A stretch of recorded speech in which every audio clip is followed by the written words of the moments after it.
By Evil Bunny Consulting. I'm your host Tyrone Griffin, and if it's 3 p.m. you have on your bunny slippers, you are not looking for a job. Welcome first time and returning listeners. In this show, we discuss strategies and tactics of job search, staying motivated, and dealing with career transition. For more tips, resources, daily motivations, and to listen to archive shows, go to the website bunnyslippersarevil.com. There you'll also find links to the show's Facebook page and Twitter handle. If you are listening live, you can call in with your questions at 347-202-0929. Again, that number is 347-202-0929. Now, a word from our sponsors. Evil Bunny Consulting is the alternative to expensive outplacement. They give company-sponsored job seeker workshops as well as the one-on-one job seeker bootcamp. For more information, go to www.bunnyslippersarevil.com. Resume Edit is the low-cost, high-quality resume writing company with resumes as low as $35, written by certified resume writers. You can find them online at www.resume4edit.com or call 404-860-2473. And be sure to tell them you heard about them on the Bunny Slippers of Evil Job Seekers podcast. Let 3dresumes.net turn your resume into a web page with a customized domain for 12 months for only $30. Help hiring managers and recruiters find you, make your resume available 24/7, and get a professional, personalized email address just for your job search. You can see my online resume at tyronegriffin.com, and for more information on how to get your own, go to 3dresumes.net. Well, good morning, everybody. We're back. I'm doing the video version of this as well, so check out the links in the show notes, and you can go to the video. I'm also doing 1-minute bunny tips, so you can find those as well. Today we have one of our returning favorites, Howard Cattie. Howard, are you there? Good morning, Tyrone. Yes, I am. Good morning, Howard, and as always, it's a pleasure to have you on the show, and we appreciate your service and dedication to the people in transition. We're going to go ahead and get started. Today's topic is the senior circuit and job hunting when you're over 55. A little bit of the facts that you gave me before. The largest group of unemployed during the last recession have been seniors over 55, and they were laid off in large numbers and have experienced a longer time frame in the job search process. Many of them have even given up. Today, let's talk about some of the issues and solutions that pertain to this particular segment of the professional job seeker pool. How was that, Howard? Yeah, thank you, Tyrone. That's exactly the situation, and you can see it with your own eyes when you go to any of these charity or church or organized support groups, and the age bracket is heavily biased toward the upper end. Yeah. So it's real obvious that both ends of the spectrum, the college students, but especially the seniors, have been hard hit with the recession, and even when the market's picking up, they still face a lot of challenges if they don't know how to approach it properly. I agree. I mean, I've been to several meetings, as you have as well, and I never thought about it, but you're absolutely right. It's the high end and the low end that you're seeing a lot, and particularly on the low end, and this is a whole nother conversation, but it's just amazing how you got so many people just coming out of college, and they just can't find anything. And, you really just feel sad for those people. Yeah. Well, they have a problem of no experience, and the upper end has a problem of maybe the wrong kind of experience. And so they have, both of them are in an adjustment stage where it's important to market themselves and learn how to find the right target and interview well enough to show their value. Mm-hmm. And I know one of the things we're probably going to address today, but I just, from personal experience, I'm not 55, but I'm not 25 either. And one of the biggest challenges is that people say you're overqualified, and they don't necessarily come out and say it like that, but they have all kinds of different ways of saying, you're overqualified.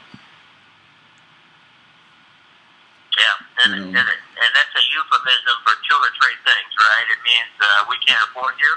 Right. We want to pay low. Or if you take this job, we're not sure you're going to stay at this job. And or we just want a younger person. Yeah. And younger usually equates to lower pay, as well as lower experience and less. I don't know. Anyway, we'll get into that later. So let's start out. My first question is, what are the options for seniors in today's marketplace? Yeah, there are actually quite a few options today that weren't always there. So, for example, you have a choice of whether you want to continue one's career, right? If you like your career, you want to continue that career. And in some cases, the career is still vibrant and alive, and you're very marketable, and it's easy. But in other cases, the marketplace has changed, your product life cycles have changed, but you still want to continue somewhat in that direction. You may have to modify or transition that career slightly, but you could probably go along with that career and find different opportunities in different places than you had in the past. Mm-hmm. Then there's people I meet who are really in a career that's imploding and falling down around them, and they need to transition their skills. That creates a set of challenges of putting together their transferable skill and getting someone to take a chance on them. However, there are places, but usually the clients are looking in the wrong places. It's the old "who moved my cheese" syndrome. Mm-hmm. Some people, myself, and I'm clearly in the senior circuit, when my business declined at the recession, and I had to reinvent myself. So I went from recruiting to coaching with the idea of reinventing a whole new business, but using the same skills. And I also have the entrepreneurial choice. So reinvention and entrepreneurial, reinvention and franchising are possible. Some people can go to nonprofit, and other people, a smart move for seniors could be contract or consulting. So there was a group of particular choices there. So you can see there's a lot of choices depending on your situation. Mm-hmm. Okay? And that doesn't include volunteering. Mm-hmm. Okay. You know, and that's funny. I mention that to people a lot and tell them that they should be volunteering, just because, you know, it gives you something to do for one thing, but also, yeah, that's a great way of networking.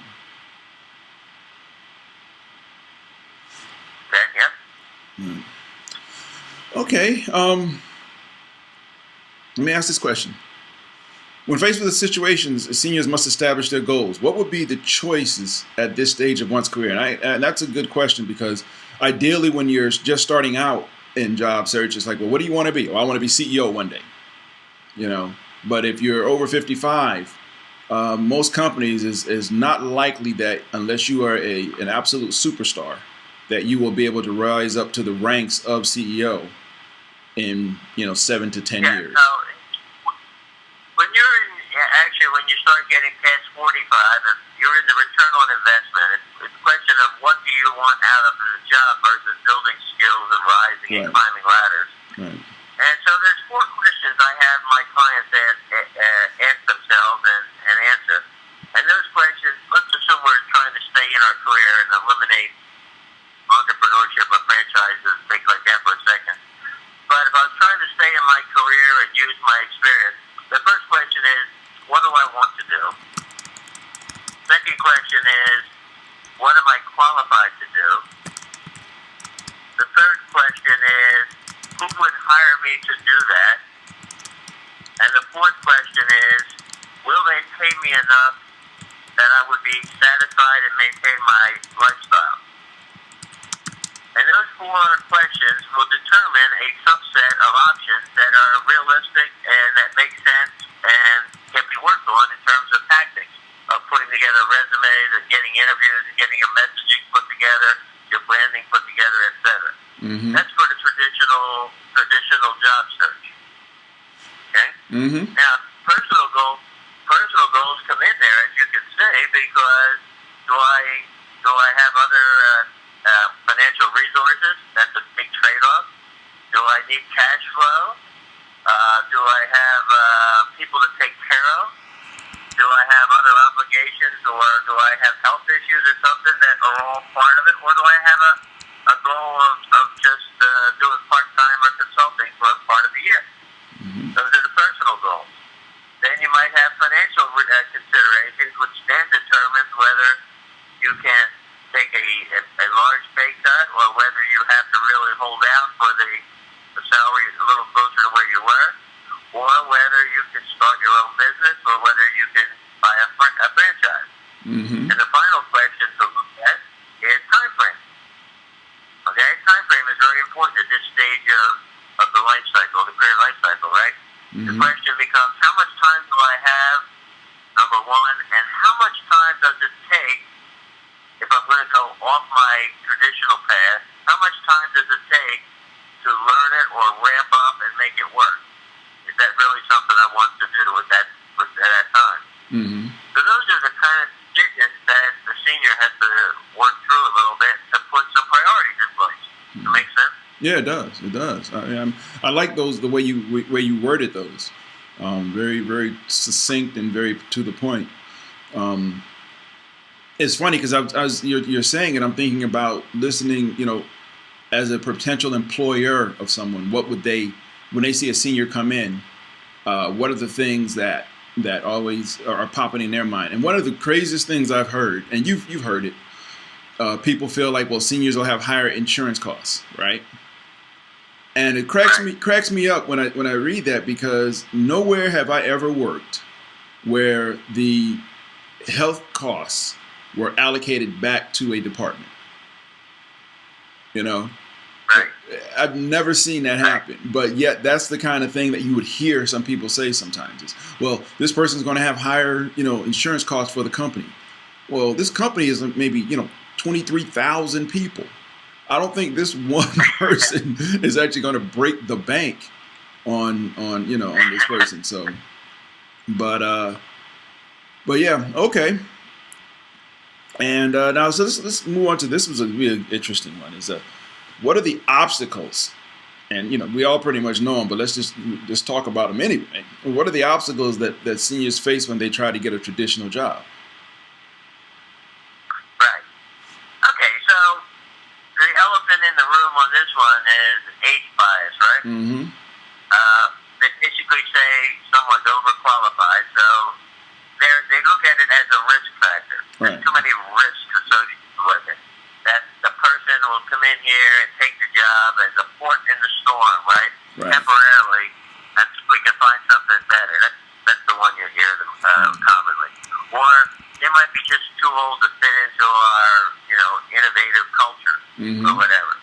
So that's kind of an age bias that has to be overcome, and there's techniques and approaches in the interview and in the discussions that can help you alleviate those issues. But I think the biggest thing is if you tell someone your agenda, and you have an agenda which says, I'm going to work for 5 to 10 years, today many companies would be really happy to have a reliable 5-year to 10-year employee, because the market is going to start churning more. Mm-hmm.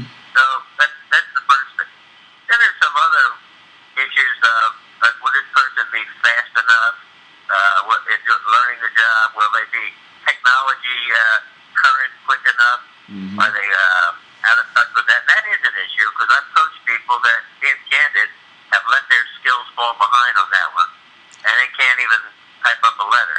Yeah. And that's a real problem for seniors, and they have got to overcome that with some schooling. Mm-hmm. The other issue was part of that risk was they won't stay long, or if they don't perform, I'll be accused of a hiring error. Mm-hmm. Well, people don't like to make mistakes in hiring. Right. Excuse me, because they're expensive. However, there are ways around that. For example, contracts or consulting or temporary assignments, a temp to perm assignment can be proposed. That gives everybody a little breathing room. Mm-hmm.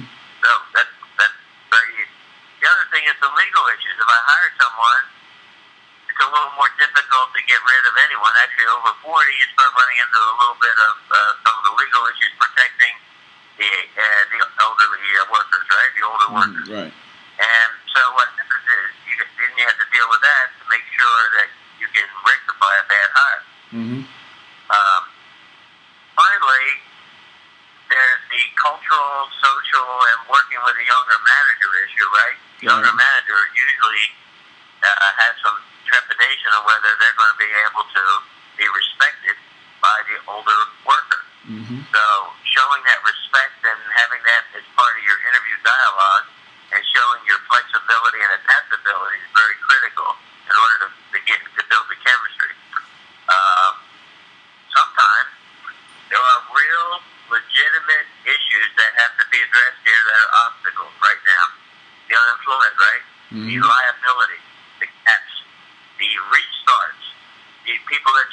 long in an industry or a company.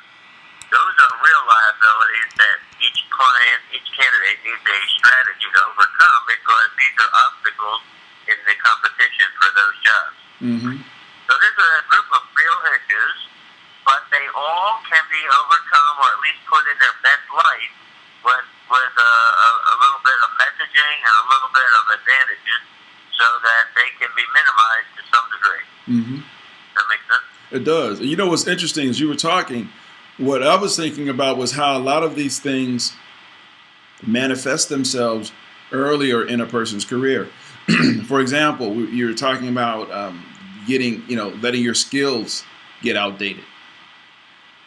Think about when you're in your 20s, you're young and gung-ho and full of just learning everything.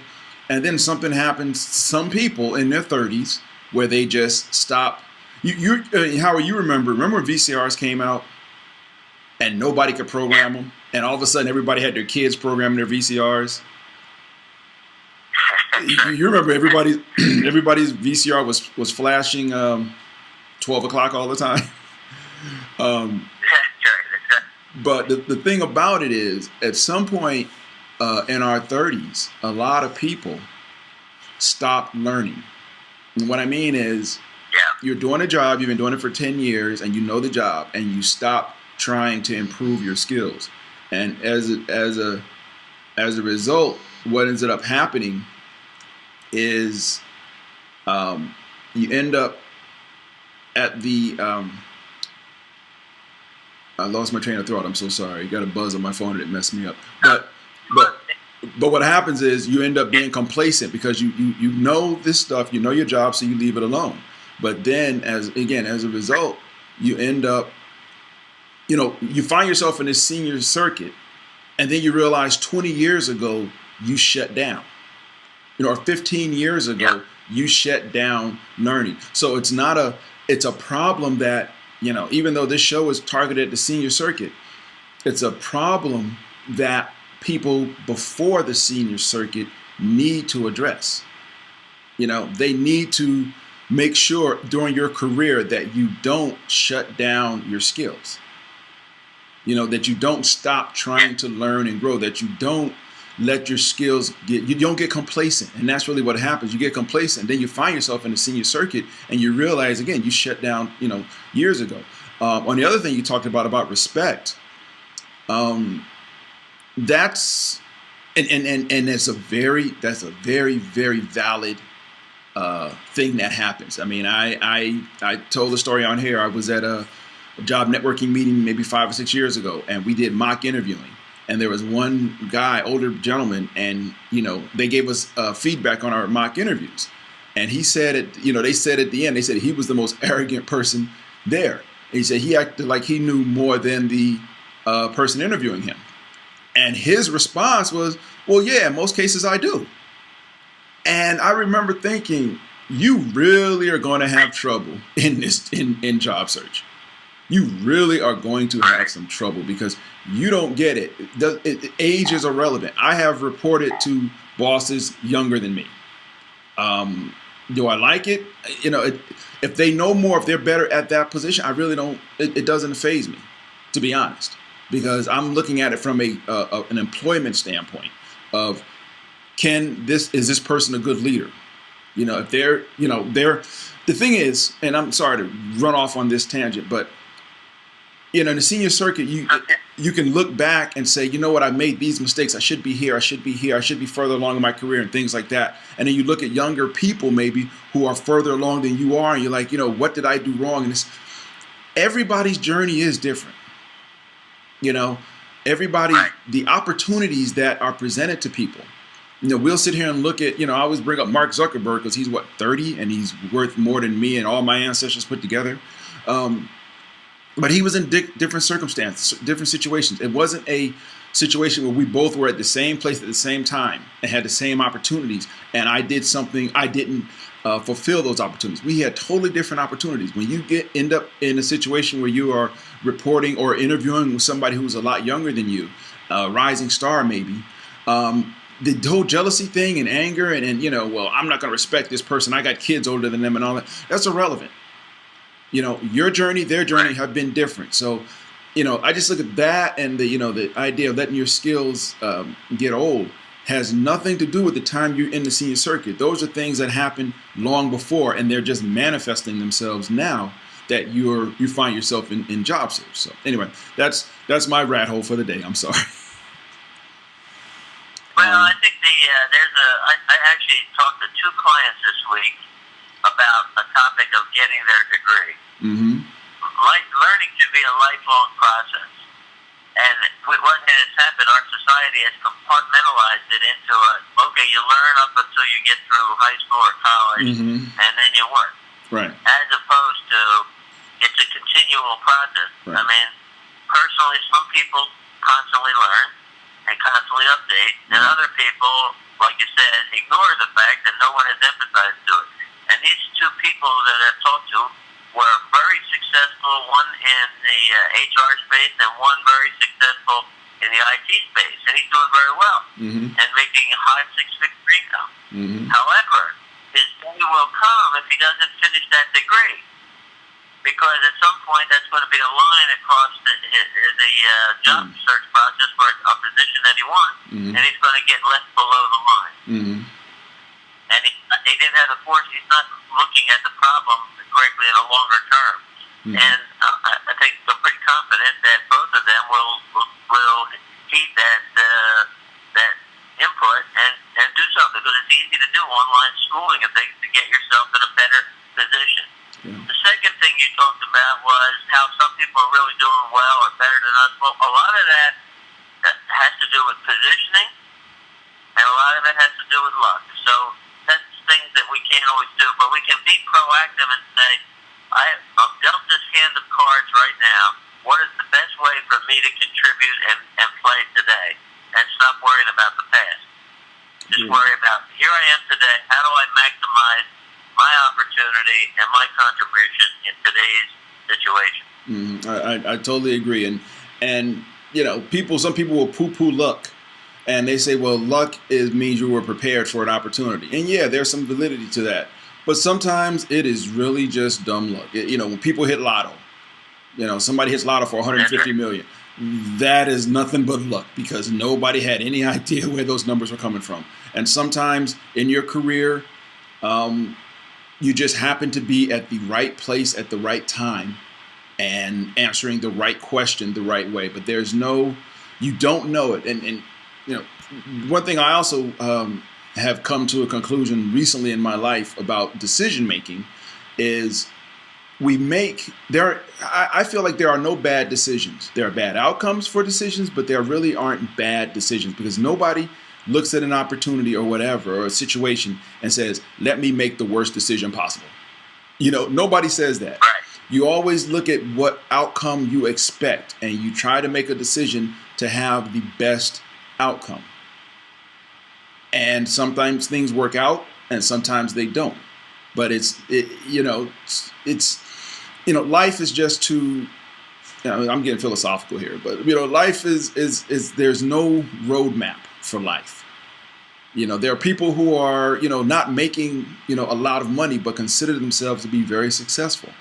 And then there are people that are making 6 and 8 figures who consider themselves to be failures.